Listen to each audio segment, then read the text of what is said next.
kusoma. Ninakuja katika ujumbe wa siku ya leo. Nimekwambia nazungumzia kuhusu power and what power of faith can do. Maandiko inasema ya kwamba kulikuwa ni mtu mmoja alikuwa ni mkuu wa sinagogi. Mkuu wa sinagogi ni kumaanisha kwamba alikuwa ni mkuu wa dini, alikuwa anaelewa Biblia, alikuwa ana imani ya kidini.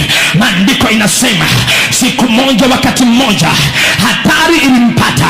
Iliingia katika nyumba yake, ilikaribia mlango wake, ikakamata mtoto wake. Mtu huyo anaitwa Yairo. Maandiko inasema Yairo mtoto wake akakamatwa na magonjwa, akawa katika hali mahututi. Maandiko inasema ya kwamba Yairo akasikia habari ya Yesu.